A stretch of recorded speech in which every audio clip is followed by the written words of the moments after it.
Hello and welcome to Close Up, an exhibition designed by Tracy, Mikich and myself, Gail, Middleton, on behalf of the Julia Margaret Cameron Trust in Freshwater on the Isle of Wight, where Julia Margaret Cameron, pioneering Victorian photographer, lived and worked in the 1860s. This exhibition was born out of the chance acquisition of an important album by myself, Tennyson and His Friends, one of only 10 vellum copies produced, which most of these were broken up for sales as plates in the early 1900s. The book was curated and produced by one of Julia Margaret Cameron's sons, Henry Herschel Cameron. I think it's remarkable, particularly for two reasons. Firstly, Julia has been recognised as one of, if not the first, to pioneer the close-up. Prior to her work, most Victorian portraiture was full length, and with objects and clothing suggesting the sitter's social standing and personality. But Julia came right in close, something quite startling for Victorian eyes. This album depicts her portraiture work in this area, bringing the second reason I feel it's important. Cameron's work uniquely in photography has not been much curated by anyone other than herself when she exhibited at the V&A in South Kensington. Again, beautifully in recent years by Marta Weiss at the V&A. Instead, over the last century and a half, her photographs have been spread far and wide at Getty or on the internet. But to use an analogy, if, for example, David Bailey were to die and his work were to be discovered in his studio and without curation by him and flung far and wide for the world to see, how might we discern his process, his vision, between his successes, his experimental, commercial or decided failures? It would be quite a task. And in Julia Margaret Cameron's case, the same applies, especially as she left a home and studio full of glass plates when she went to Solent to join her husband in the 1870s, where she died aged 64 of bronchial pneumonia. Yet here, some 20 years later, we have a book curated by her photographer's son Henry, giving us a curation of his mother's work, a body of work that was to inspire his own successful career as a photographer too. Let's look inside. Here we have The Dirty Monk, Alfred Lord Tennyson, photographed by Julia in 1865. Included in Henry's selection is this famous portrait of Tennyson wearing a cloak wrapped around his shoulders, resting one hand on the edge of a closed book, which Tennyson dubbed The Dirty Monk. The Dirty Monk clearly demonstrates Julia's intention to craft iconic images of greatness and genius, something she referred to as an immortal head. To enable this, Julia pioneered the close-up, an artistic device to draw you in, compelling you to study the spirit and essence of the subject. In The Dirty Monk, we're presented with an image of the poet as prophet, a man of preternatural calling.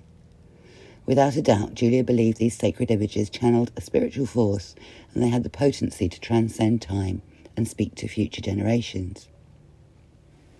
Sir John Herschel, 1867. Julia referred to Sir John Herschel as a teacher and high priest, and was determined to produce an image that embodied his extraordinary intellect. As such, this incredible portrait of Herschel is quite unlike anything produced before. The intimate portrait is awash with light. His hair was washed and fluffed prior to sitting, depicting Herschel as a radiant force with observant eyes. He was, after all, the discoverer of over 3,000 double stars and had named the 7 moons of Saturn. Julia gives us Herschel, the Starman. Robert Browning, 1865. Robert Browning was one of the most important English poets of the Victorian era and regarded by many as a sage and philosopher. His work featured dramatic monologues and dark humour, often containing images of ugliness and violence, pushing traditional literary standards. He was unafraid to explore the evil perspective of his characters, allowing the reader to inhabit their mind. In his portrait, Julia packs a dramatic punch by having Browning cloaked in velvet, emerging from the darkness, his face illuminating the frame, like a beacon of light set on enlightening the world. One can surmise that rather like Browning's dramatic monologues, Cameron sought to reveal hidden aspects of his character. Charles Darwin, 1868. Darwin shook the Western world with his publication of The Origin of the Species in 1859, suggesting we had descended from apes.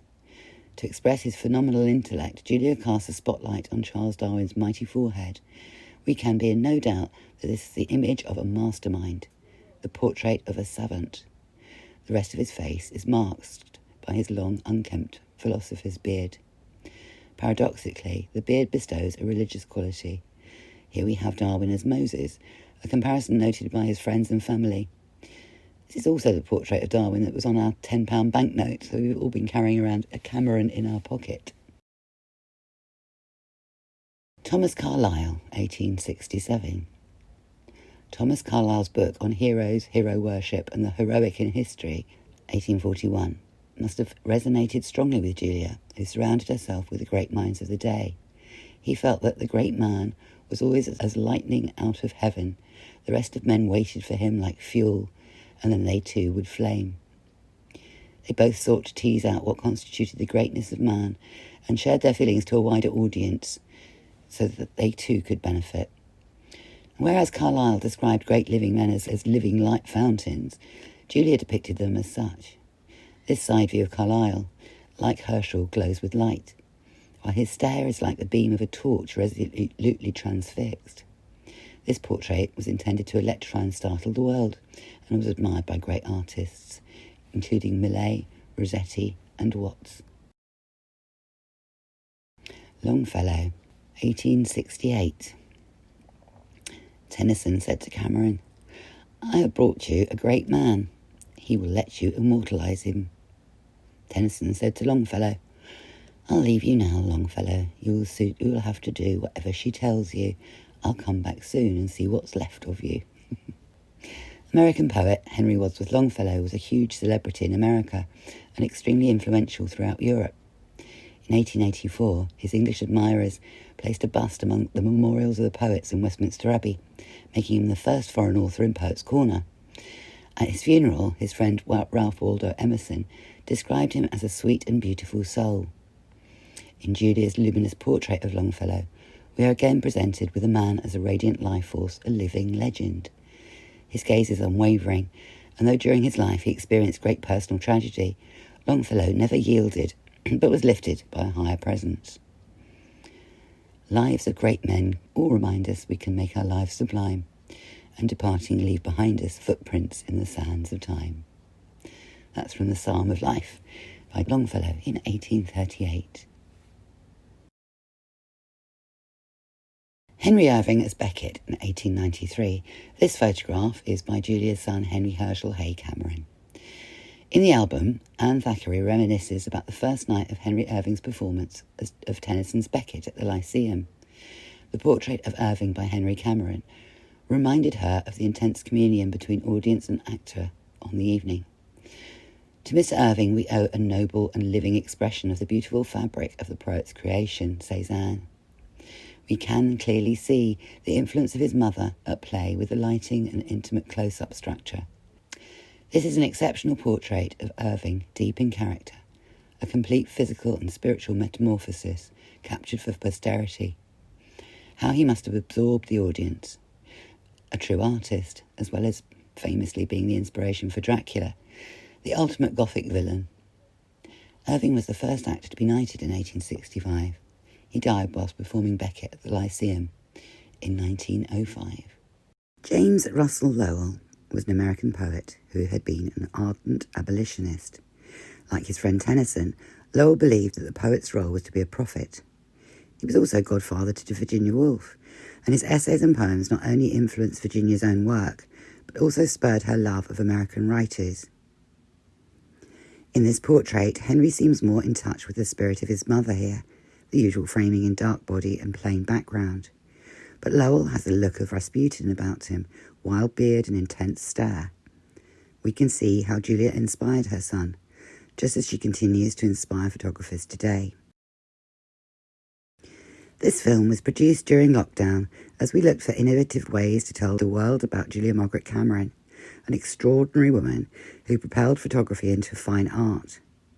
She herself described her work as to electrify and startle the world with her photographs.